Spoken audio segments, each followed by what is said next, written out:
Estamos em Gálatas, capítulo 5, e agora vamos tirar aplicações do restante do capítulo, versículos 23 a 26. Dê uma pausa no vídeo agora e faça sua oração pedindo a iluminação do Espírito Santo para entender tudo aquilo que eu vou falar aqui e volte para prosseguirmos com o estudo. Se você gosta de assistir aos vídeos do canal, por favor, inscreva-se e deixe o seu gostei. Então vamos lá. Versículo 23, continuando falando sobre o fruto do Espírito, os dois últimos sabores do fruto do Espírito: mansidão, domínio próprio. Contra estas coisas não há lei. A mansidão, aquilo que é raro de se encontrar no mundo hoje em dia, é algo que tem a ver com reação. Como assim, professor? Com reação com respeito a coisas que nos irritam, nos provocam, coisas que tentam nos tirar do controle. Por exemplo, quando você está discutindo com alguém, é normal que você fale com uma certa rispidez, que você sinta vontade de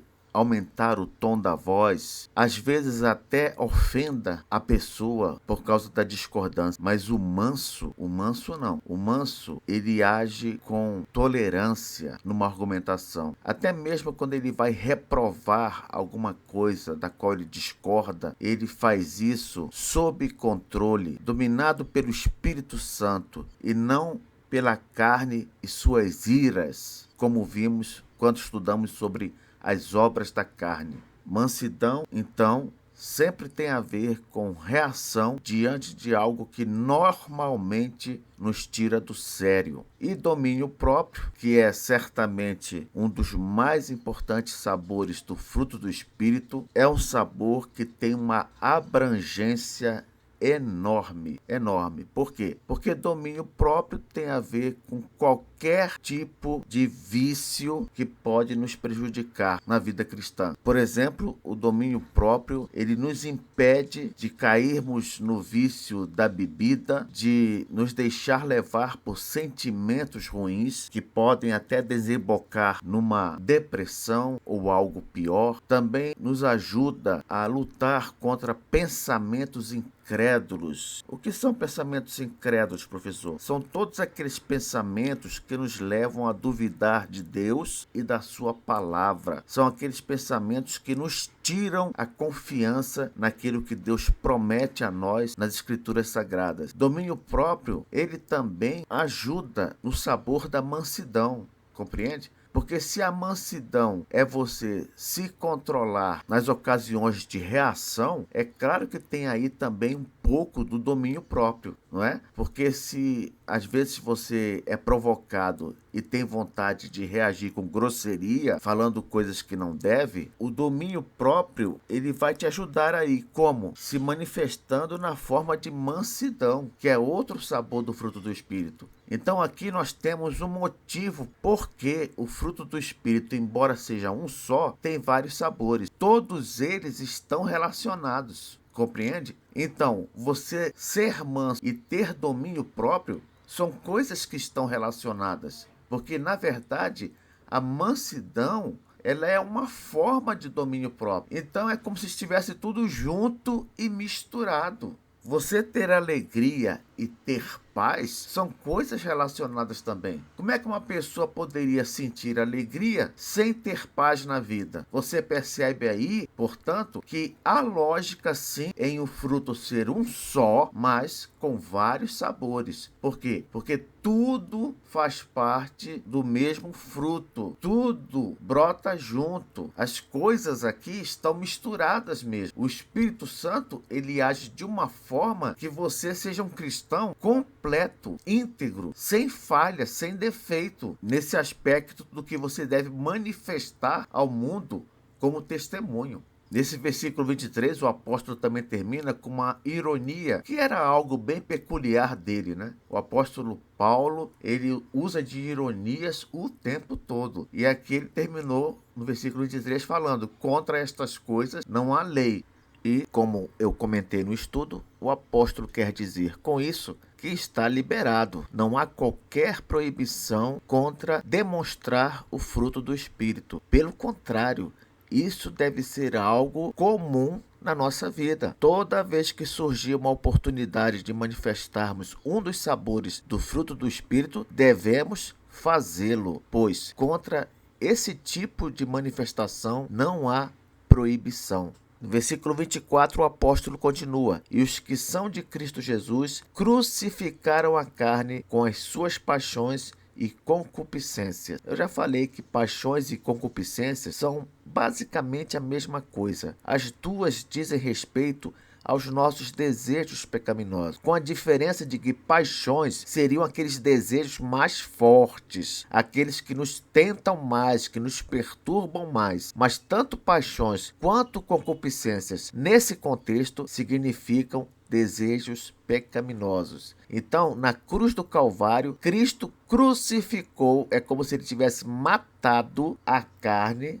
isto é, a nossa natureza pecaminosa, com os seus desejos. Agora, é importante esclarecer aqui uma coisa. Isso não quer dizer que ele matou a nossa natureza pecaminosa. Não, não quer dizer isso. Tanto é que nós, crentes, mesmo regenerados, nós ainda temos resquícios dessa natureza pecaminosa. Por isso que há um conflito espiritual na nossa vida. Então, quando fala aqui que crucificou a carne com as suas paixões e concupiscências, entenda, o que o apóstolo Paulo quer dizer é que o domínio e o controle do pecado sobre nós foram destruídos. Não é que o pecado em nós foi destruído. Não, ninguém pode afirmar isso.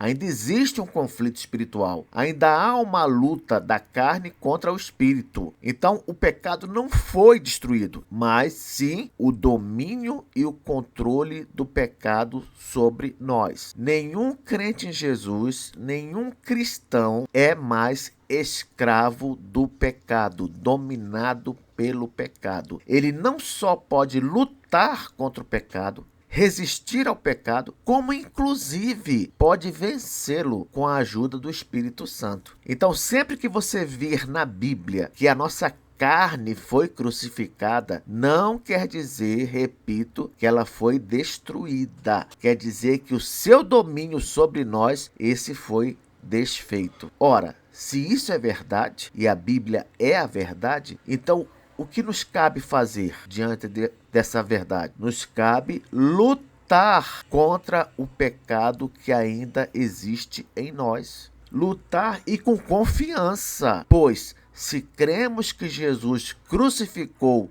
o domínio desse pecado na nossa vida, ora, a vitória é certa. Precisamos nos manter vigilantes e confiar em Cristo Jesus para vencer o pecado que tenazmente nos assedia. Paulo prossegue: se vivemos no Espírito, andemos também no Espírito. É exatamente o que eu estou falando aqui. Na mente do apóstolo, a lógica é essa. O domínio foi destruído, então agora vamos viver com a ajuda do Espírito, batalhando e testemunhando na vida cristã do jeito que Deus quer. Porque ele fala, se vivemos no Espírito, andemos também no Espírito. Porque lá em Efésios 2 fala que o homem, antes de ser alcançado pela graça de Cristo, ele é um morto espiritual. Não diz lá em Efésios 2? Ele vos deu vida, estando vós mortos em vossos delitos e pecados. Então o Espírito Santo veio e nos deu vida espiritual. Por isso que começa aqui o apóstolo falando, se vivemos no Espírito, se obtivemos vida espiritual no Espírito, o que devemos fazer agora? Devemos prosseguir também no Espírito. Se o Espírito Santo nos deu vida, que agora o Espírito Santo nos dê também um caminho para seguir, força para viver a vida cristã, poder para enfrentar o pecado e vencê-lo. Essa é a meta, esse é o objetivo. Se vivemos no Espírito, andemos também no Espírito.